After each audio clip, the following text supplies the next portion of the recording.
یعنی عیسیٰ علیہ السلام نے فرمایا کہ میں اس نبی آخر الزماں کی خوشخبری تمہیں سناتا ہوں جو میرے بعد تشریف لائیں گے اور ان کا نام احمد ہے۔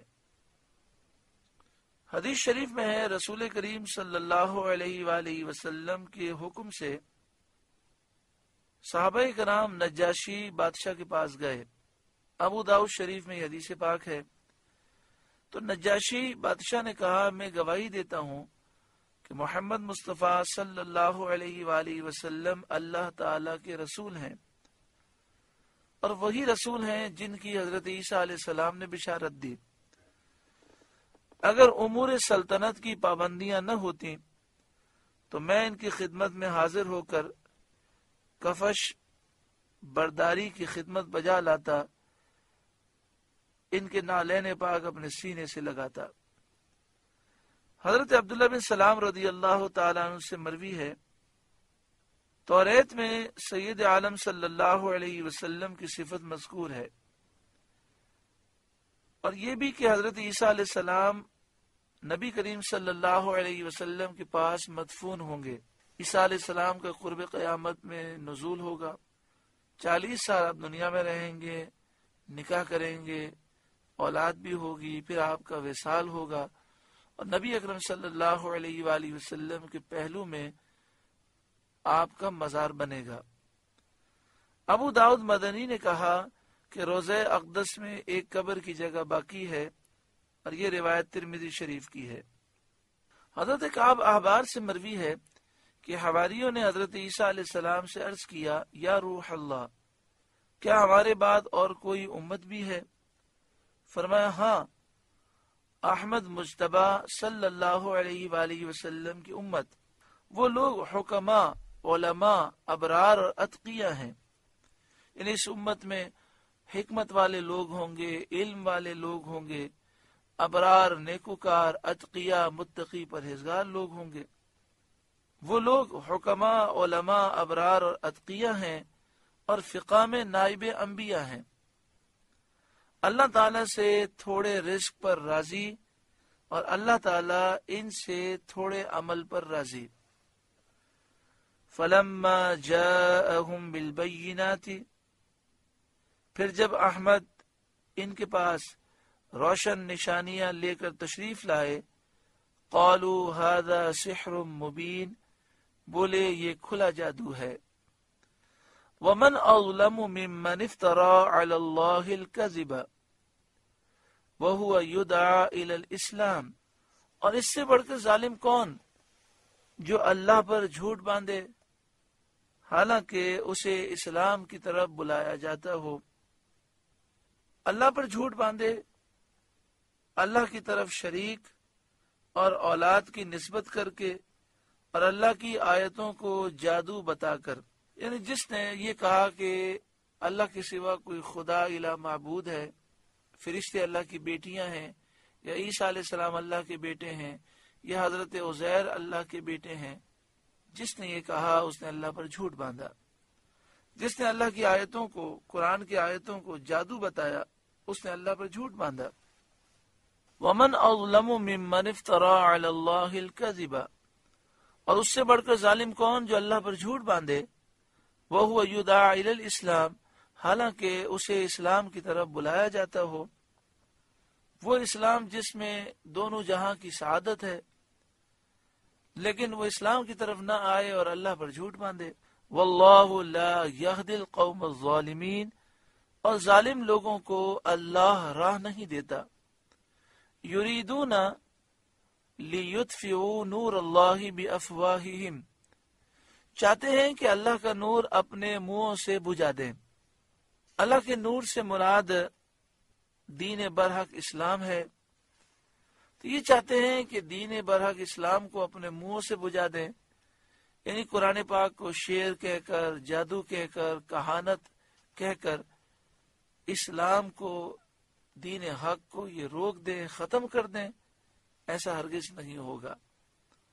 واللہ متم نورہ ولو کرہ الکافرون، اور اللہ کو اپنا نور پورا کرنا ہے، پڑے برا مانے کافر، یعنی کافروں کو اگرچہ برا لگے اللہ تعالیٰ اپنے نور کو ضرور پورا کرے گا، اسلام کو غلبہ دے گا۔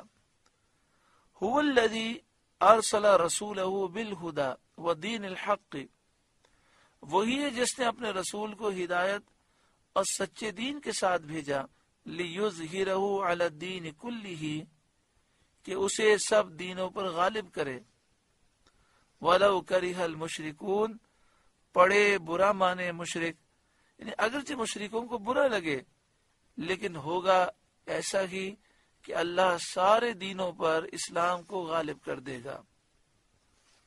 چنانچہ اللہ نے اسلام کو تمام دینوں پر غالب فرمایا۔ حضرت مجاہد سے منقول ہے کہ جب حضرت عیسیٰ علیہ السلام نزول فرمائیں گے تو روئے زمین پر سوائے اسلام کے اور کوئی دین نہ ہوگا۔ ان مراد یہ کہ عیسیٰ علیہ السلام تشریف لائیں گے، حضرت امام مہدی اور عیسیٰ علیہ السلام جہاد کریں گے، نبی اکرم صلی اللہ علیہ وآلہ وسلم کا دین لوگوں تک پہنچائیں گے، اور ایک وقت وہ آئے گا کہ روئے زمین پر مسلمانوں کے سوا کوئی باقی نہ ہوگا۔ جو اسلام قبول کرے گا اسے معاف کر دیں گے، جو اسلام سے انکار کرے گا حضرت عیسیٰ علیہ السلام اور حضرت امام مہدی اسے قتل کر دیں گے۔ نبی اکرم صلی اللہ علیہ وآلہ وسلم نے فرمایا جب عیسیٰ علیہ السلام کا نزول ہوگا تو پھر جزیہ نہیں لیا جائے گا۔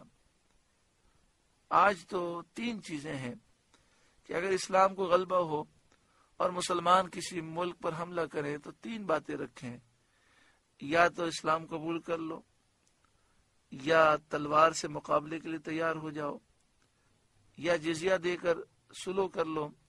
جب عیسیٰ علیہ السلام کا نزول ہوگا تو جزیہ دے کر سلو کرنا وہاں نہیں ہوگا، پھر دو ہی باتیں ہوں گی، یا تو اسلام قبول کرو یا پھر مقابلے کے لیے تیار ہو جاؤ۔ جو اسلام قبول کرے گا اسے حضرت عیسیٰ علیہ السلام معاف کر دیں گے، جو انکار کرے گا اسے قتل کر دیں گے، سلیب کو آپ توڑ دیں گے، بتوں کو آپ توڑ دیں گے، نہ عیسائیت کا وجود ہوگا نہ یہودیت کا وجود ہوگا۔ عیسیٰ علیہ السلام کے نزول کے بعد پوری دنیا میں ایک ہی مذہب دین اسلام ہوگا، سارے مسلمان ہوں گے، سب متقی پرہیزگار ہوں گے، اور ایسی برکت ہوگی کہ ایسی برکت پہلے نہیں دیکھی گئی ہوگی، اور یہ سب نبی اکرم صلی اللہ علیہ وآلہ وسلم کا فیض ہوگا۔ آج بھی حضور کا فیض ہے، اس وقت بھی حضور کا فیض ہوگا۔ ایک روایت یہ ہے کہ 500 برس تک دنیا اس طرح رہے گی کہ دنیا میں کوئی کافر نہیں ہوگا۔ عیسیٰ علیہ السلام کی وصال ظاہری کے بعد بھی 500 برس تک دنیا میں اسلام اس طرح رہے گا کہ پوری دنیا میں کوئی کافر نہیں ہوگا۔ پھر جیسے جیسے وقت گزرتا جائے گا کفر پیدا ہوگا، کافر لوگ بنیں گے، پھر بڑی تیزی سے لوگ قیامت کی طرف جائیں گے، یعنی کافروں میں اضافہ ہوگا، یہاں تک کہ قیامت آنے سے 40 سال پہلے ایک ہوا چلے گی جس سے تمام مومنین انتقال کر جائیں گے۔ پھر روئے زمین پر صرف کافر ہی کافر ہوں گے۔ 40 سال تک روئے زمین پر صرف کافر ہی کافر رہیں گے قیامت آنے سے پہلے۔ ان 40 سالوں میں کسی کافر کے ہاں بچے کی ولادت نہیں ہوگی، لہذا جب قیامت آئے گی تو کسی کافر کی عمر 40 سال سے کم نہیں ہوگی۔